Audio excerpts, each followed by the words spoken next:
जय हिंद। मैं captain Meenakshi military hospital Jabalpur की ओर से आज आवा day 2020 the year of next of kin के उपलक्ष्य पे आप लोगों से बात करने जा रही हूँ preventive health care for families and importance of early medical tests and care, यानी कि परिवारों के लिए निवारक स्वास्थ्य और समय पर कराए जाने वाले चिकित्सा परीक्षण के बारे में।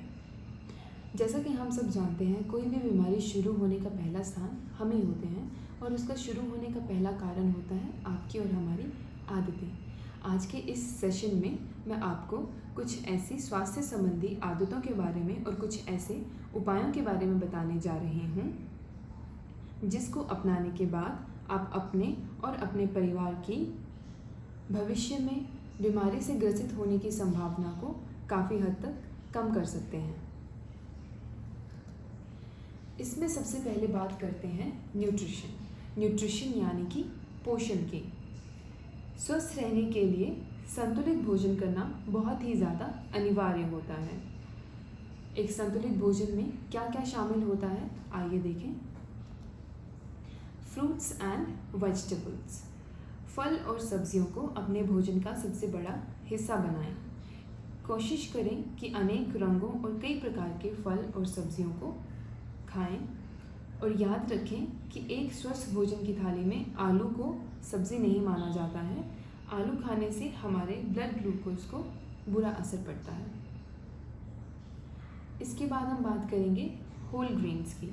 होल ग्रेन्स यानी कि साबुत अनाज। साबुत अनाजों को ज़्यादातर खाएं। होल ग्रेन्स हमारे खाने का 1/4 हिस्सा होना चाहिए।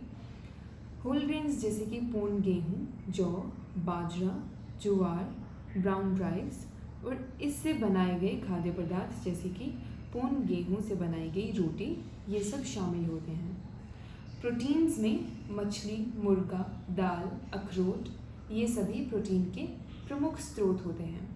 इसमें लाल मांस को कम खाना चाहिए और संसाधित मांस जैसे कि बेकन और सॉसेज से दूर रहना चाहिए। हेल्दी वेजिटेबल ऑयल जैसे कि जैतून या फिर ऑलिव, सोयाबीन, सनफ्लावर, मूंगफली, सरसों इत्यादि के तेलों को चुनें और पार्शियली हाइड्रोजनेटेड तेलों से दूर रहें, क्योंकि इनमें अस्वस्थ ट्रांस फैट्स होते हैं।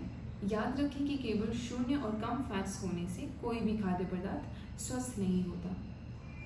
वाटर, टी एंड कॉफ़ी, कोशिश करें एक दिन में 2 से 3 लीटर पानी पीने की। मीठे पेयों जैसे कि कोल्ड ड्रिंक्स और सॉफ्ट ड्रिंक्स, इन सब से दूर रहें। दूध और दूध से बने अन्य खाद्य पदार्थों को दिन में केवल 1 या 2 सर्विंग्स ही लें और दिन भर में कम से कम 1 छोटा ग्लास फ्रूट जूस ज़रूर पिएं। बी एक्टिव, एक संतुलित भोजन खाने के बाद एक्टिविटी करना भी उतना ही ज़्यादा इम्पॉर्टेंट होता है, इसीलिए सक्रिय रहें। सक्रिय रहना वजन संतुलित करने के लिए बहुत ही ज़्यादा आवश्यक होता है। कार्बोहाइड्रेट्स की मात्रा पर ध्यान देने के अलावा ये सोचना ज़रूरी है कि हम अपने आहार में किस तरह के कार्बोहाइड्रेट्स खाते हैं, क्योंकि कार्बोहाइड्रेट्स के कुछ स्रोत जैसे कि सब्जियां, फल, साबुत अनाज और दाल अन्य स्रोतों से ज़्यादा स्वस्थ होते हैं। इसके बाद हम बात करते हैं पर्सनल हाइजीन। पर्सनल हाइजीन यानी कि व्यक्तिगत स्वच्छता के बारे में। अच्छी सेहत का एक राज पर्सनल हाइजीन भी होता है। ये कोई कोर्स नहीं बल्कि एक आदत है जिन्हें आपको अपनी लाइफ में शामिल करना चाहिए। पर्सनल हाइजीन में हम सबसे पहले बात करेंगे ओरल हाइजीन की। ओरल हाइजीन यानी कि मुंह की सफाई की। हमें अपने मुंह की सफाई में अपने दांतों को साफ रखना चाहिए। सुबह और शाम 2 बार ब्रश करना चाहिए और एक अच्छे माउथ वॉश का उपयोग करना चाहिए। वॉश योर हैंड्स, बार बार हाथ धोने चाहिए। दिन भर में हमारे हाथों को जाने कितने ही बैक्टीरिया के संपर्क से गुजरना पड़ता है। कोल्ड और फ्लू का इन्फेक्शन सबसे ज़्यादा हाथों और मुंह से ही होता है, इसीलिए हाथों को साफ रखने से आप कई बीमारियों से बच सकते हैं। हाथों को साफ करने के लिए साबुन का इस्तेमाल ज़रूर करें। खाना खाने के बाद, पेट्स के साथ खेलने के बाद या फिर टॉयलेट से आने के बाद हैंड वॉशिंग बहुत ही ज़्यादा इम्पॉर्टेंट होती है। क्लिप योर नेल्स, हमें समय समय पर अपने हाथ और पैरों के नाखून को काटते रहना चाहिए, जिससे उनमें फंसी हुई कोई भी गंदगी हम गलती से अपने मुंह में ना ले लें। ड्यूरिंग पीरियड्स, महिलाओं में पीरियड्स के दौरान पर्सनल हाइजीन रखने से कई ज़्यादा बीमारियों से बचा जा सकता है। अगर उचित साफ सफाई ना रखी जाए तो इन्फेक्शन का खतरा हो सकता है। पीरियड्स में अगर पर्सनल हाइजीन का ख्याल ना रखा जाए तो इससे बुखार, अनियमित पीरियड्स, खून ज़्यादा आने के साथ साथ गर्भाधारण में भी दिक्कतें हो सकती हैं। इसीलिए हम सबको अपनी पर्सनल हाइजीन का पूरा ख्याल रखना चाहिए। इसके बाद हम बात करेंगे एनवायरमेंटल हाइजीन के बारे में। स्वस्थ रहने का एक महत्वपूर्ण हिस्सा स्वच्छ वातावरण भी होता है। इसीलिए ये हम सब की जिम्मेदारी है कि हम अपने आसपास का वातावरण स्वच्छ रखने में सहयोग दें। एनवायरमेंटल हाइजीन में हम सबसे पहले बात करेंगे वाटर सोर्स प्रोटेक्शन की। जाहिर तौर पर पानी की सफाई बहुत ही ज़्यादा आवश्यक है, इसीलिए नदियों, तालाबों और कुएं वगैरह की समय समय पर नियमित रूप से सफाई होनी चाहिए। पानी के स्रोतों में हमें किसी भी तरह की कोई भी गंदगी, कूड़ा, करकट ये सब नहीं फेंकना चाहिए। पीने के पानी से शौच आदि की नलियों को हमेशा दूर रखना चाहिए। Proper disposal of solid waste, इसमें हम बात करते हैं कूड़ा करकट की। हमें अपने घर का कूड़ा करकट हमेशा घर से दूर रखे किसी कूड़ेदान में फेंकना चाहिए।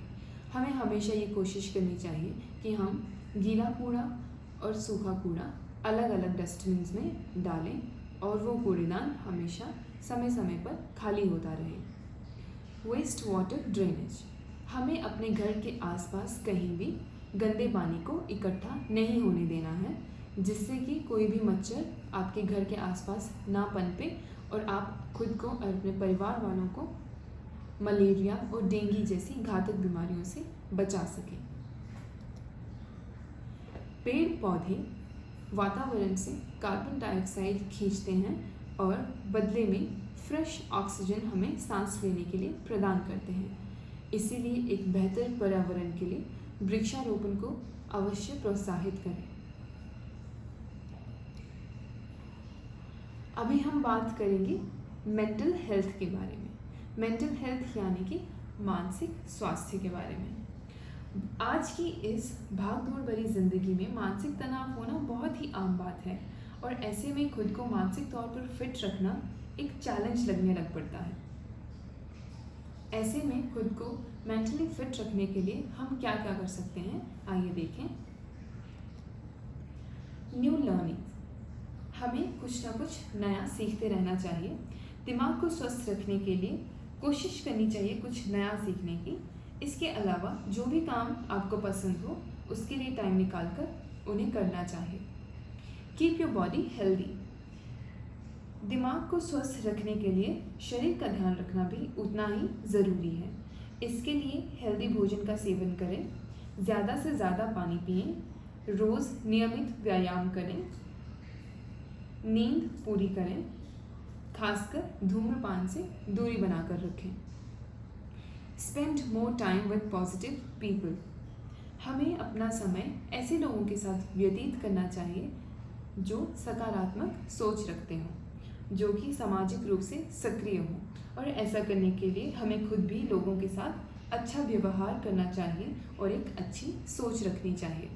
स्टे अवे फ्रॉम स्ट्रेस, हर किसी की ज़िंदगी में तनाव होता ही है, जिसके चलते हम शारीरिक और मानसिक तौर पर बीमार हो जाते हैं। इसीलिए तनाव से छुटकारा पाने के लिए हमें नियमित रूप से व्यायाम करना, खेलना, टहलना आदि को अपनी दिनचर्या में शामिल करना चाहिए। कीप काम, शांत रहने के लिए हमें योगा और मेडिटेशन को नियमित रूप से हर दिन अभ्यास करना चाहिए। ऐसा करने से हमारी एकाग्रता शक्ति भी बढ़ती है।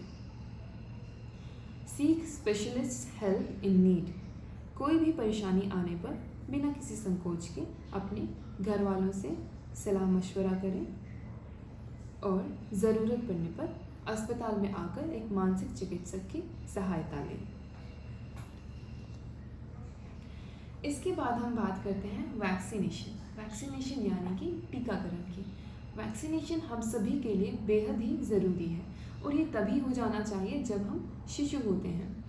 वैक्सीन एक ऐसी दवाई होती है जो हमारे शरीर में बीमारी से लड़ने की प्रतिरोधक क्षमता को बढ़ाती है।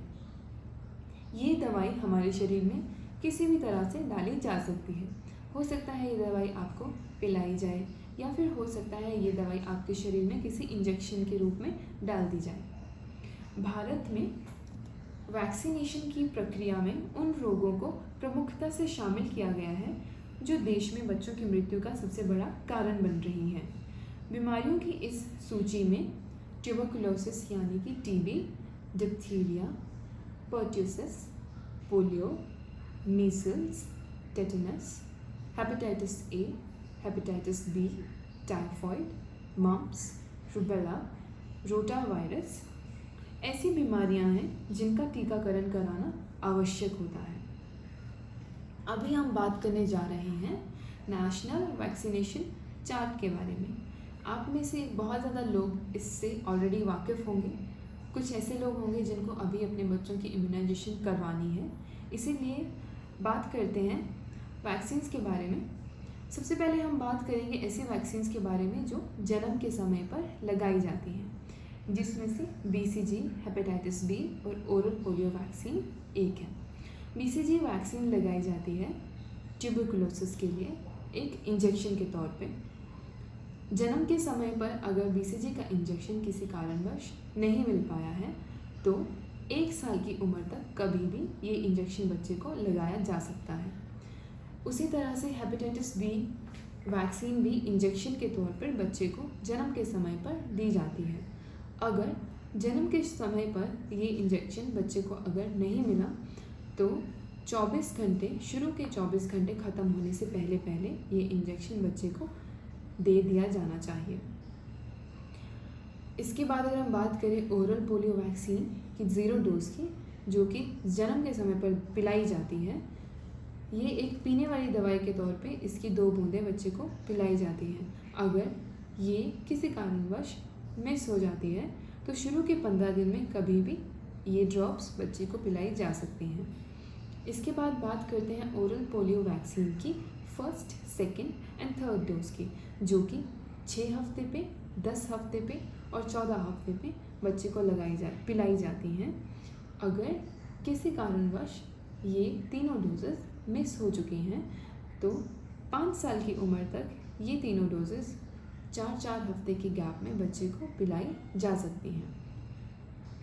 इसी तरह से पेंटावेलेंट एक ऐसी वैक्सीन है जो कि 5 तरह की बीमारियों को कवर करती है, जिसमें diphtheria, pertussis, tetanus, hepatitis B and human influenza शामिल हैं।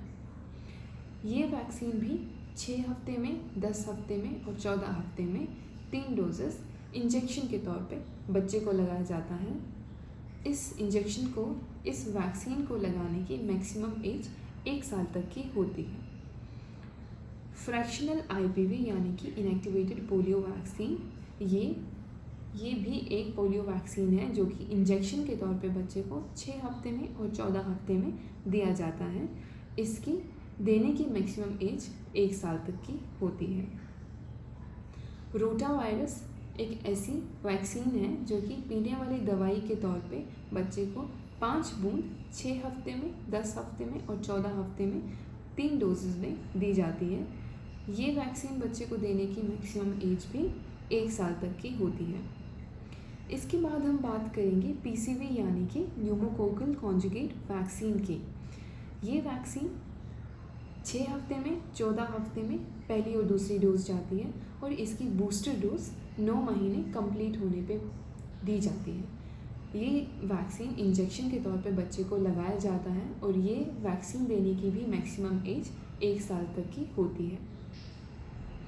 मीसल्स एंड रूबेला 9 महीना पूरा होने के बाद या फिर 12 महीना ख़त्म होने से पहले के बीच में ये वैक्सीन बच्चे को इंजेक्शन के तौर पे दिया जाता है। यह वैक्सीन देने की मैक्सिमम एज बच्चे में 5 साल तक की होती है। जापानीज़ एन्सेफेलाइटिस से 9 महीने से 12 महीने के बीच में ये वैक्सीन बच्चे को इंजेक्शन के तौर पे दिया जाता है और इस वैक्सीन की मैक्सिमम एज 15 साल तक की होती है। विटामिन ए वैक्सीन पीने वाली दवाई के तौर पे बच्चे को 1 ml 9 महीना कंप्लीट होने पे पिलाया जाता है। ये वैक्सीन बच्चे को पिलाए जाने की मैक्सिमम एज 5 साल तक की होती है। तो ये था आपका नेशनल वैक्सीनेशन चार्ट। इसके बाद अब हम जानते हैं कुछ प्रिवेंटिव हेल्थ चेकअप्स और टेस्ट के बारे में, जो कि एक नॉर्मल बीमारी मुक्त इंडिविजुअल को रूटीनली करवाते रहना चाहिए, जिससे कि कोई भी बीमारी का शुरू में ही पता लगाया जा सके। तो इस लिस्ट में कौन से ऐसे टेस्ट हैं जो हम सबको रेगुलर बेसिस पे करवाते रहना चाहिए, आइए देखते हैं। यदि आपकी उम्र 40 साल या इससे ज़्यादा है तो साल में एक बार आपको अपना ब्लड टेस्ट करवाते रहना चाहिए। उस ब्लड टेस्ट में आपको अपना kidney function test, liver function test, CBC ज़रूर करवाना चाहिए, जिससे कि अगर आपका कोई किडनी फंक्शन या लिवर फंक्शन गड़बड़ होता है तो उसे शुरू में ही डिटेक्ट किया जा सके। महिलाओं में 20 साल से ज़्यादा की उम्र वाली महिलाएं जो कि सेक्सुअली एक्टिव होती हैं, उनको साल में एक बार अपना पैप स्मीयर का टेस्ट करवाते रहना चाहिए। पहले 3 साल में पैप स्मीयर का रिपोर्ट नॉर्मल आने पे आप अगले 3 साल में एक बार अपना पैप स्मीयर रिपीट करवा सकते हैं, अगर आप कन्वेंशनल पैप स्मीयर करवा रहे हैं तो। यदि आप अपने पैप स्मीयर के साथ HPV DNA का टेस्ट भी करवा रहे हैं तो 30 साल की उम्र के बाद आपको हर 5 साल में एक बार ये टेस्ट करवाने की ज़रूरत पड़ती है। पैप स्मीयर एक ऐसा टेस्ट होता है जिसमें आपकी बच्चादानी के मुंह से पानी लेके उसे माइक्रोस्कोप के नीचे एग्जामिन किया जाता है, जो कि मदद करता है सर्वाइकल कैंसर को डिटेक्ट करने में। अगर बात करें पुरुषों की तो 40 से 45 साल की उम्र एक ऐसा टाइम पीरियड होता है जिसमें प्रोस्टेट कैंसर होने के चांसेस काफ़ी ज़्यादा रहते हैं। ऐसे में PSA ब्लड टेस्ट, जिसे प्रोस्टेट स्पेसिफिक एंटीजन टेस्ट कहा जाता है, साल में एक बार ज़रूर करवाना चाहिए, जो प्रोस्टेट कैंसर को डिटेक्ट करने में मदद करता है। यदि आपकी उम्र 50 साल या फिर इससे ज़्यादा है तो साल में एक बार स्टूल फॉर ऑकल्ट ब्लड या फिर पूरे पेट का अल्ट्रासाउंड ज़रूर करवाना चाहिए, ताकि आंत का कोई भी कैंसर पता लगाया जा सके। यदि आप गुटखा, तंबाकू, पान किसी भी फॉर्म में इसका सेवन करते हैं या फिर काफ़ी लंबे टाइम से स्मोकिंग करते हैं या फिर काफ़ी लंबे टाइम से मदिरा का सेवन करते हैं, तो सबसे पहले आपको अपनी ये आदतें धीरे धीरे कम करनी चाहिए और चिकित्सक के पास जाके उनकी सलाह ज़रूर लेनी चाहिए। ये सब टेस्ट रूटीनली करवाने के बाद और जो भी उपाय मैंने आप सब लोगों को बताए, वो उपाय अपनाने के बाद भी अगर आपको अपने शरीर में कोई भी अनचाहा तकलीफ़, दर्द, सर्दी, ज़ुकाम, खांसी, बुखार या फिर मानसिक रूप से कोई भी परेशानी, ऐसे लक्षण देखने को मिलते हैं तो तुरंत हॉस्पिटल आके डॉक्टर की सलाह ज़रूर लें। आशा करती हूँ आपको इस सेशन से काफ़ी कुछ सीखने को मिला हो। अपनी तरफ से आपको एक स्वस्थ जीवन की शुभकामनाएं देती हूँ। Thank you.